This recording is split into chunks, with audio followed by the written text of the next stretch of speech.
Misteri Goa Kreco dan kisah penaklukan kera raksasa oleh Sunan Kalijaga. Yuk simak cerita nyata tanpa rekayasa. Jangan lupa di subscribe, like, share, dan bagikan.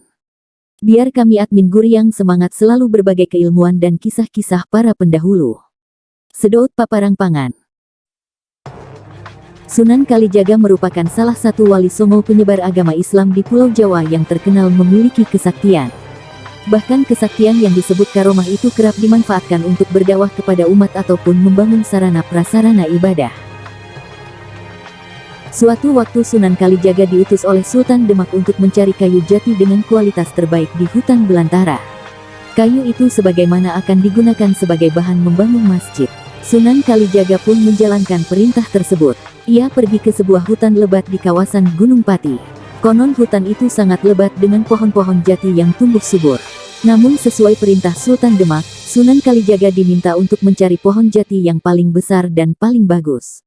Sayangnya setelah menemukan pohon jati yang dimaksud justru menjadi sarang kera-kera berukuran besar. Kera-kera itu bergelantungan di setiap rantingnya. Pada waktu Sunan Kalijaga sampai di tempat itu, kera-kera tersebut rasa terkejut dan satu persatu turun seakan-akan siap menyerang Sunan Kalijaga. Kera-kera itu rupanya merasa terganggu dengan kehadiran Sunan Kalijaga. Melihat kondisi seperti itu, Sunan Kalijaga kemudian mencari sungai tak jauh lokasi pohon lalu berwudu. Setelah itu, pria bernama asli Raden Sahid ini lantas berdoa kepada Allah Subhanahu wa Ta'ala agar kera-kera raksasa penghuni pohon tersebut tidak mengganggu, bahkan mematuhi perintahnya. Tak disangka-sangka, kera-kera yang berjumlah banyak itu turun dari atas pohon dan duduk berbaris di hadapan Sunan Kalijaga. Sang waliullah ini pun merasa takjub dan bersyukur. Sunan Kalijaga pun dibuat kian takjub saat kera-kera itu bisa berbicara layaknya manusia. "Kami siap tunduk pada perintahmu," ucap kera-kera itu. Mengetahui para kera itu berkumpul di hadapannya, Sunan Kalijaga pun menyampaikan maksud tujuannya. Ia berbicara kepada para kera bahwa dirinya diperintahkan untuk mencari dan mengambil pohon jati yang besar untuk membangun masjid. Sunan Kalijaga pun berharap para kera ini mengikhlaskan pohon jati itu untuk pembangunan masjid yang menjadi bagian syiar agama Islam. Kera-kera itu kemudian mengikhlaskan dan mau membantu Sunan Kalijaga, tetapi dengan syarat diizinkan untuk menjadi pengikut Sunan Kalijaga, serta dibiarkan ikut ke Demak. Sunan Kalijaga pun merasa keberatan dengan syarat yang disampaikan kera.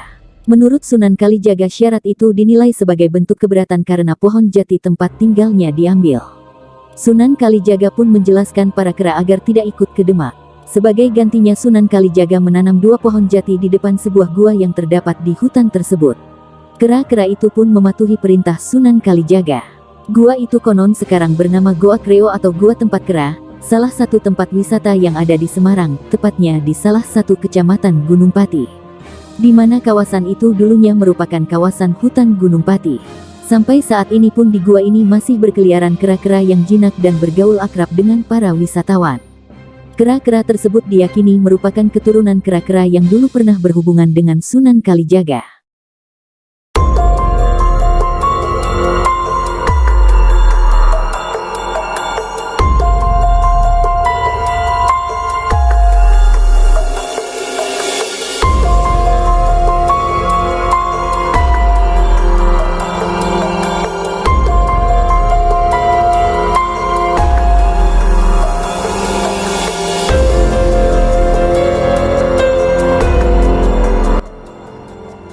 Mengenal sosok Sunan Kalijaga.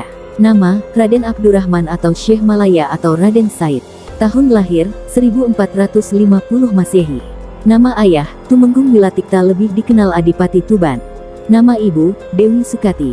Meninggal, 1586 Masehi. Ayah Sunan Kalijaga atau Raden Said merupakan salah satu keturunan dari pemberontak Majapahit dan Ronggolawe. Konon, ayah Raden Said ini sudah memasuki agama Islam sebelum beliau lahir. Walaupun beragama Islam, Adipati Arya ini masih saja bersikap serakah dan sangat sombong angkuh sekali terhadap pemerintahan Majapahit yang beragama Hindu. Arya Adipati ini juga menerapkan pajak yang cukup tinggi kepada masyarakat di sekitar. Hal tersebut dikarenakan sikap dari ayahnya tidak baik. Raden Said ini selalu memberontak atas kebijakan yang diberikan ayahnya. Bahkan pemberontakan Raden Said ini membuat ayahnya marah dan membongkar lumbung padi yang digelapkan ayahnya. Kemudian Raden Said memberikan kepada seluruh masyarakat. Pada suatu hari Arya Adipati mengadakan sidang dalam hal untuk mengadili Raden Said. Macam-macam bentuk pertanyaan yang diberikan oleh Raden Said atau Sunan Kalijaga ini. Ternyata, beliau sangat senang dengan adanya pertanyaan-pertanyaan yang diberikan oleh ayahnya karena dengan begitu beliau bisa meluruskan atas tindakan-tindakan ayahnya yang tidak sewenang-wenang. Ayah dari Raden Said tidak menerima alasan-alasan yang dilontarkan oleh beliau yang menganggap bahwa Raden Said telah mengguruinya.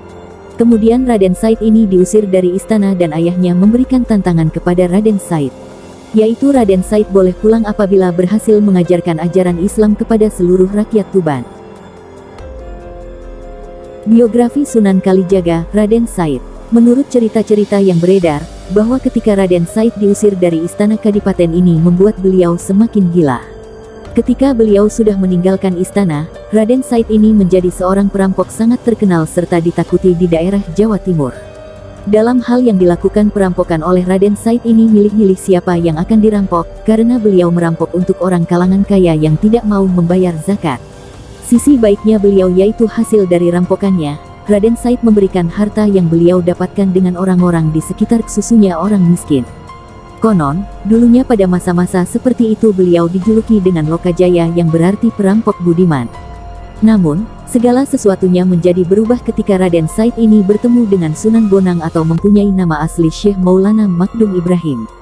Karena Sunan Bonang inilah yang telah menyadarkan dari perbuatan-perbuatan buruk yang campur aduk antara yang hak dan yang batil. Dengan begitu Sunan Bonang menyuruh Raden Said untuk berhenti dalam melakukan perampokan. Setelah itu beliau menjadi murid dari Sunan Bonang dan menjadi ulama yang dikenal dengan Sunan Kalijaga.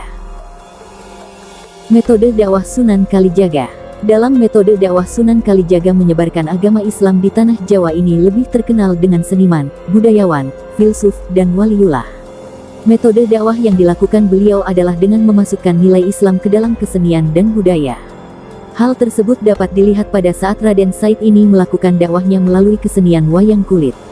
Walaupun tradisi wayang kulit pada dulunya ini bukan berasal dari Islam, tetap Raden Said ini telah memodifikasi dengan cerita-cerita yang berbau dengan Islam. Selain itu, Raden Said juga sangat kreatif dalam bidang seni dan juga budaya yang ditekuninya. Sunan Kalijaga atau Raden Said merupakan pencipta lagu ilir-ilir yang sampai saat ini kita semua mengenalnya. Tidak hanya menciptakan lagu ilir-ilir saja, melainkan juga salah satu pencipta pertama kali beduk.